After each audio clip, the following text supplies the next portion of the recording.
You need to completely cut out sugar to be healthy.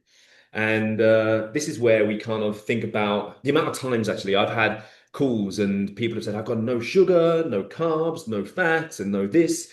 And ultimately, it doesn't work, right? Yes, you may lose some weight to begin with, right? But in the long term, totally unsustainable unless you are going to be super restrictive and you can be of that kind of compulsive mindset, which then again has other sort of questions attached to it.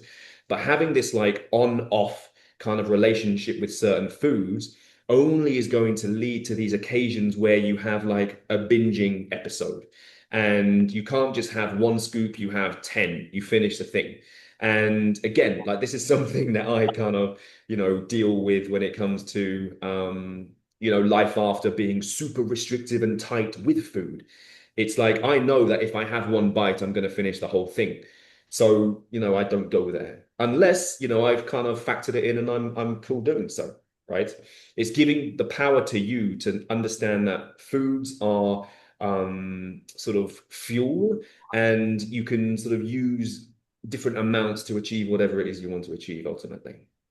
Again, sugar is very much demonized as well in the media and again, the social media space. So sugar can really fit into a healthy diet. And, for me, I use it in a way where I see it as fuel, right?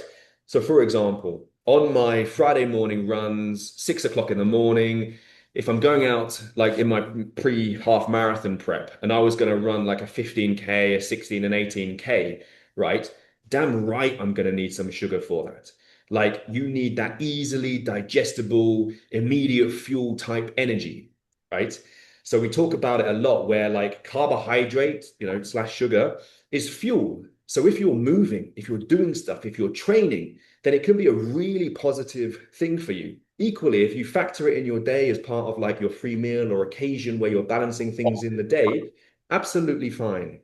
And again, like it comes down to this point around extreme restriction is not going to be sustainable in the long term. It's much better to understand how you can use it or consume it or when you can, because then that leads to a sort of a healthy approach to food.